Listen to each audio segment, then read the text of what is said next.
അധ്യാത്മ രാമായണം ബാലകാന്ഡമാണ് ഇവിടെ ചർച്ച ചെയ്യുന്നത്. ബാലകാന്ഡത്തിലെ ബാല്യവും കൗമാരവും എന്ന ഭാഗം.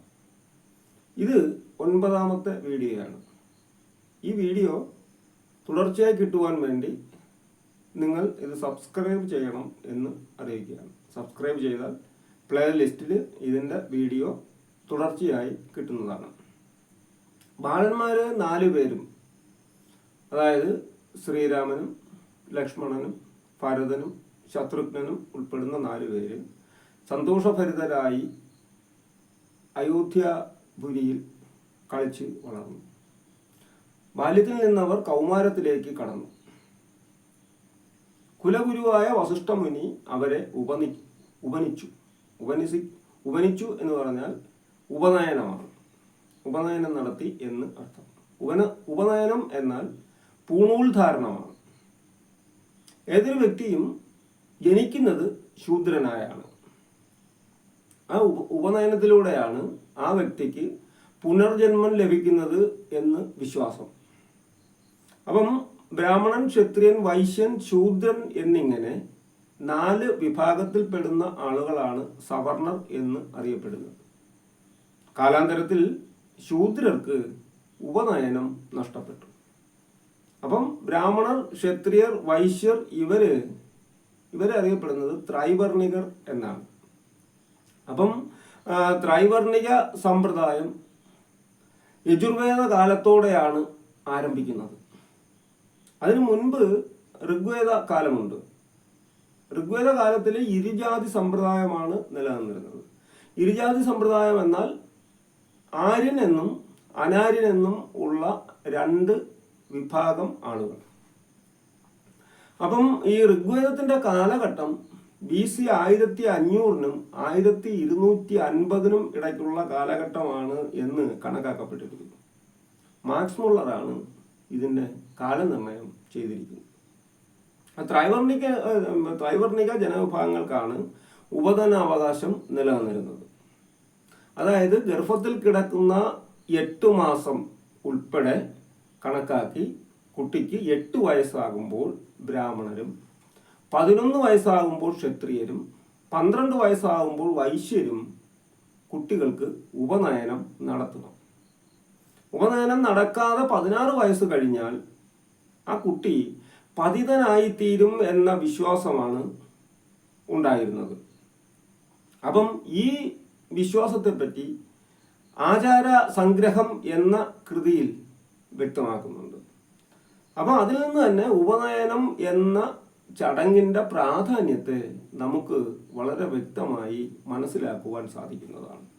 അപ്പം 4 ദിവസം നീണ്ടു നിൽക്കുന്ന ചടങ്ങുകളോടെയാണ് ഉപനയനം എന്ന കർമ്മം നടക്കുന്നത്. അപ്പം കുട്ടിയുടെ പിതാവോ മാതാവോ അല്ലെങ്കിൽ കുട്ടിയുടെ പിതാവിൻ്റെയും മാതാവിൻ്റെയും സമ്മതിയോടുകൂടി ഗുരുവോ ഗുരുസ്ഥാനീയനോ ആണ് ഈ ചടങ്ങ് നടത്തുന്നത്, അഥവാ കാർമ്മികത്വം വഹിക്കുന്നത്. ഇവിടെ ഗുരുവാണ് ബാലന്മാർക്ക് ഉപനയനം നടത്തിയത്. ഉപനയനത്തോടെയാണ് പൂണൂൽധാരണം എന്ന ചടങ്ങും നടക്കുന്നത്. അതുകൊണ്ട് തന്നെ ഈ ചടങ്ങ് ഭാഗികമായ ചില ചിട്ടവട്ടങ്ങൾ അനുഷ്ഠിക്കേണ്ടിയിരിക്കുന്നു. അതായത് മാൻതോല് ധരിക്കണം.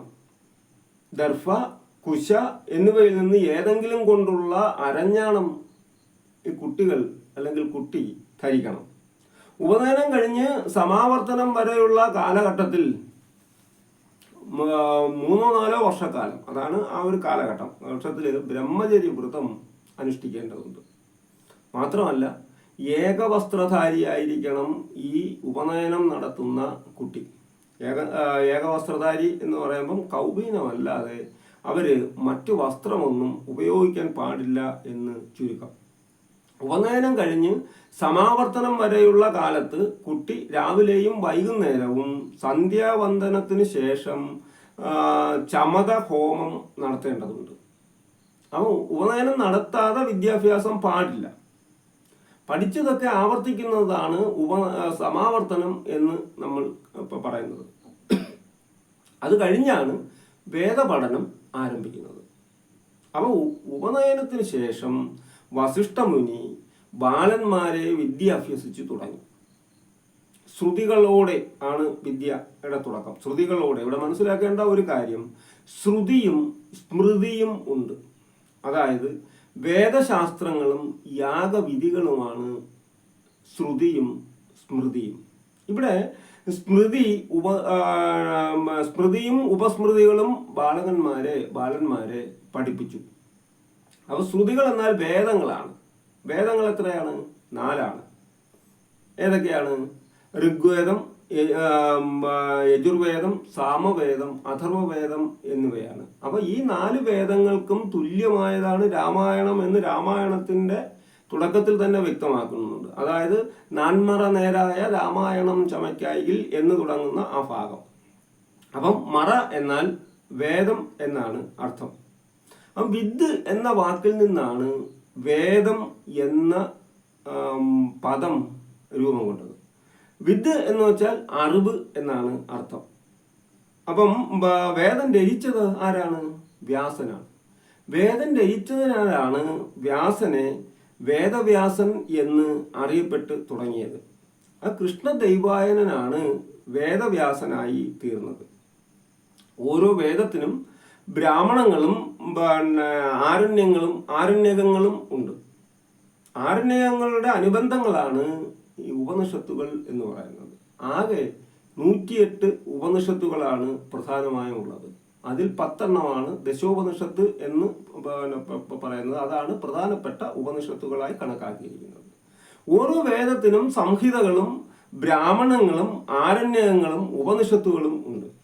ശിക്ഷ, വ്യാകരണം, ഛന്ദസ്, നിരുക്തം, ജ്യോതിഷം, കൽപ്പം എന്നിവയാണ് വേദ അംഗങ്ങൾ എന്ന പേരിൽ അറിയപ്പെടുന്നത്. അപ്പം ബാലകന്മാരെ ഗുരു വേദങ്ങളും വേദാംഗങ്ങളും പഠിപ്പിച്ചു.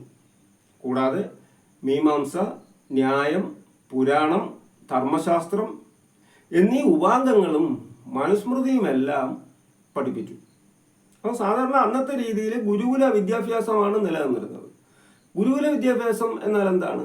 ഒരു ഗുരുവിൻ്റെ കീഴിൽ ആശ്രമത്തിൽ താമസിച്ചു പഠിക്കുന്ന രീതിയാണ് ഗുരുകുല വിദ്യാഭ്യാസ രീതി. ആദിമ ഭാരതീയ വിദ്യാഭ്യാസ രീതിയാണ് ഗുരുകുല വിദ്യാഭ്യാസം എന്ന് പറയുന്നത്. ഇവിടെ രാജകൊട്ടാരത്തിൽ വസിഷ്ഠ ഗുരുവിൻ്റെ അനുഗ്രഹത്താലാണ് വിദ്യാഭ്യാസം നടക്കുന്നത്. അതുപോലെ തന്നെ ധനുർവേദാഭ്യാസം നടത്തിയതും വസിഷ്ഠ മുനിയാണ്. അപ്പൊ അസ്ത്രവിദ്യയാണ് ധനുർവേദം എന്നതുകൊണ്ട് ഉദ്ദേശിക്കുന്നത്. അപ്പൊ ശസ്ത്രാസ്ത്ര വിദ്യയിൽ പുത്രന്മാർ പ്രഗത്ഭരായി എന്നു കണ്ട ദശരഥ മഹാരാജാവ് വളരെയേറെ ആഹ്ലാദവാനായി. രാമനും ലക്ഷ്മണനും തമ്മിൽ സേവ്യ സേവക ഭാവമാണ് പ്രകടമായിരുന്നത്. സേവ്യ സേവക ഭാവം എന്ന് പറഞ്ഞാൽ സേവിക്കുന്നവനും സേവ ഏറ്റുവാങ്ങുന്നവനും, അതായത് യജമാന ഭൃത്യ ഭാവം. അപ്പൊ ഇതേ ഭാവമാണ് ഭരത ശത്രുഘ്നന്മാരിലും നിലനിന്നിരുന്നത്. ഇവരിങ്ങനെ 2 വിഭാഗമായാണ് ആത്മാർത്ഥ മിത്രങ്ങളായി മുന്നോട്ട് വന്നത് എന്ന് ചുരുക്കം.